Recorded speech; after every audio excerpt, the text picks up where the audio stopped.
Excuse me. Excuse me, folks. My name is John Lamping. I'm a state senator in this district, and I am so pleased to see you all out here tonight. I'm honored to be here with you. I've got very good news. Easily the greatest auditor in a generation or two will serve 4 more years in the state of Missouri.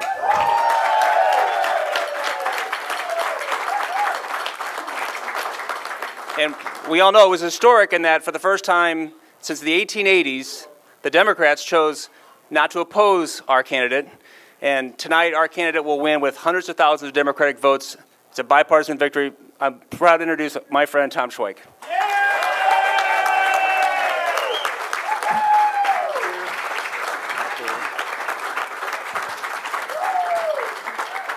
Thank you. Thank you, everybody. Thank you. First of all, I want to thank my wife, Kathy, who's gone through this with me. Thank you, Kathy. She is a wonderful fourth lady of Missouri. And I want to thank Emily and Thomas, who also have had to endure me being on the road a lot. I want to thank you all. You couldn't do it without a good family. Thanks. I also want to thank our lean, mean political machine. My campaign manager, Jeff Earl, is here tonight. Thank you, Jeff. Karen Mohanday and Nick McGeehan, who led up the fundraising efforts. They did a fabulous job. Thank you so much. Brad Haberstroh, who's our young person in charge of social media and everything else. He's been doing a great job on the ground. There he is, behind the camera there. Nathan Adams for great political advice. Jeannie Bloodgood for handling all the money and making sure we do it right. Greg Keller, where are you, Greg? Wonderful political strategist. And of course, our many enthusiastic volunteers in all 114 counties, and I'm cautiously optimistic we may win them all, so we'll see. And I also have to thank very much the men and women of the State Auditor's Office. You know, they do all the work, and they're the ones that make me look good, and I want to thank all of them. Some of them are here tonight. Others are back in Jefferson City, but I have an official office of 120 very hardworking, high-quality people who have speed and precision and energy and who are devoted to rooting out fraud, waste, abuse, and corruption in state and local government. Thank you very much for your support as well. Over the past year, I have been traveling about 1,000 miles a week around the state of Missouri. And when you watch TV these days, and you look at ISIS, and you look at the problems we have domestically and Ebola, it's so easy to get down, you know, and think, what is going on with this world? What is going on with this country? What is going on with this state? You read the blogs and the papers, and it looks very, very bleak. But I don't get that feeling when I travel around the state of Missouri. I get a very different feeling, and I've been everywhere. I have visited high-tech companies, plant science companies, leading international healthcare companies, breweries all around St. Louis and Kansas City. We are a leader in those areas in the whole world, and we should be proud of that. I'm very excited when I get to see those people. I visited heavy industry, like the Noranda plant, and then in Sedalia I visited a shell casing plant. I see we're still very good at manufacturing and heavy industry. Even though it's declining elsewhere, it's doing very well in Missouri, and we should be very proud about that. We can compete with China. We can compete with everybody. I've taken about 30 trips to Springfield, Missouri. I mean, that is the definition of a community that's thriving with small businesses, restaurants. You need a good place to eat. I'll show you one. They got great places there. It is a thriving community, and I'm so excited to go to Springfield very, very frequently. I visit higher education from Neosho to Columbia to Kirksville. I see energy. I see intelligence of our students. I see it's contagious. It makes you excited to be a Missourian when you see our young people and how enthusiastic they are to be in our state, to work in our state, and to be Missourians. I visited tourism centers from the Arch right here downtown to the Lake of the Ozarks and all the great things in Branson. I see how many people come to Missouri from other states to enjoy it because it's such a wonderful place to live. And I've been with the resilient, optimistic people in Joplin who survived a tornado and then rebuilt. And then, you know, 5,000 people submitted a petition to my office to audit their city after all they've been through because they wanted to make sure they were doing things right. That is what I've seen. I visited many of our 100,000 family farms across Missouri. We have more family farms in Missouri than anywhere else in the state, and they literally provide food not only for us, but for people around the world. So before we address our problems and before we're all naysayers and doomsayers, let's remember we live in the greatest state in the Union, the state of Missouri, and I'm so proud to represent the people of this state. But even in that context of greatness, there are challenges, and I wanted to talk a little bit about that and what I plan to do about it going forward. I recently saw a survey that had us 45th in education across the state, elementary and secondary education.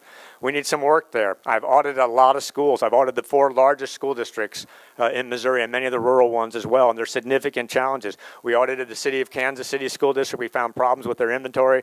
Springfield, problems with their medical plan. We did the St. Louis City audit. We found illegal social promotion going on, promoting kids who can't read. That doesn't do anybody any good. I audited a Rockwood School District not too far from here and found conflicts of interest and double dealing. We've got problems with our education system, and we need to work on it. And of course, there's obvious growing social tension in our state that has given us some unwelcome attention nationally, because there are not enough opportunities for those who live in poverty and those who have been unemployed. So we've got a lot of work to do still, a whole lot. Now, why is it that we still have those problems, despite all the great things I see when I travel around the state all the time?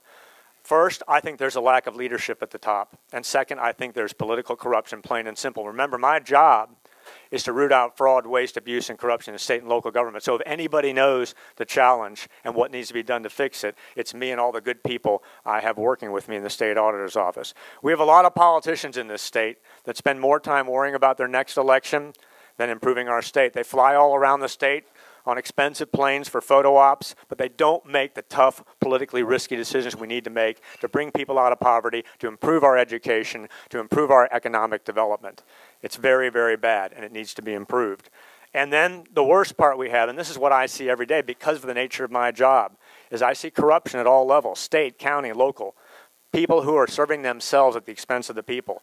I have audited courts. Look on my website where that put the interest of generating revenue above the interest of serving justice. Look at our audit of Lanigan, where a sheriff forged 500 tickets to bring revenue into the state without regard to the people he was pulling over and his deputies were pulling over. I've audited school officials and exposed massive conflicts of interest in Rockwood, here in Hickman Mills School District near Kansas City, the Grandview School District, people getting free tickets, people getting paid off. I mean, it does happen. And these people then are serving themselves, and they're not serving you. I've audited our welfare and assistance programs, which we need for the most needy of us, but we found massive abuse, thousands of people abusing the welfare programs, people applying for benefits they're not entitled to, people saying they needed to take care of their children, then going off to the Virgin Islands and using that money on trips. I found that it's happened thousands of times around our state. But that's not even the worst of it. The worst of it, quite frankly, is right where my main office is in Jefferson City, Missouri, the very capital, which is overrun with special interests that have completely corrupted that government there. I hate to say it, but it's true. A lot of people there are not looking out for you. They're looking out for themselves. We've seen just in the past couple of weeks some startling revelations about a public official, our own Attorney General, who appears to be selling his office to 5 Hour Energy Drink and other places like that. And we've seen candidates who seem almost completely bought and paid for by one donor. That does not serve the interests of the people of Missouri. It does not serve them. We have people in our state who brag about having political armies of lawyers, lobbyists, consultants, and PACs, groups who manipulate politicians like pawns on a chessboard. And if you do as they say, you are rewarded with an endless spigot of cash, an endless spigot of cash. But if you don't, they find primary opponents for you. They file lawsuits against you. They try to threaten you, and they try to intimidate you into doing things that you don't want to do and things that you know are wrong. That we have to run against. We have to fight that at all costs because it is a serious problem. My own office has been sued dozens and dozens of times by special interest groups that don't want me to report accurately to you how your government is performing. 55 times, Harry Otto, my deputy, it's about 55 lawsuits, 60, something like that. We've been sued all by interests that do not have your interests at heart, and we have to fight that. It's very, very disconcerting when you read about people trying to buy the courts, trying to buy the media, sending your neighbors information on your voting habits. There are people out there doing that, snooping into what you did and telling your neighbors about to try to shame you. Rush Limbaugh called it voter shaming. It's going on in our state by special interest that shouldn't be doing it.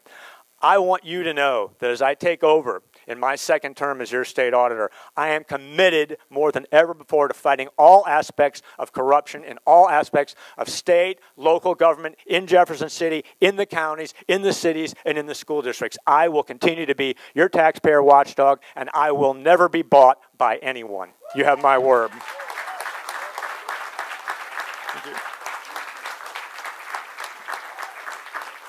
The bipartisan victory that we've had tonight, a resounding bipartisan victory. I don't know what the totals are, but it's probably close to 80%. Hundreds of thousands of Democrats joining Republicans to support this cause and this campaign has told me only one thing. Get back to work, fight for the people of Missouri. And I want to thank you all for a historic victory. I promise we're going to keep this momentum going with our own energy drink made of the following ingredients. The ingredients of my energy drink are honesty, integrity, competence, independence, discipline, and complete confidence in the greatness of the people of Missouri. Thank you for your support, and please remember, I serve only you. Have a great night. Thank you.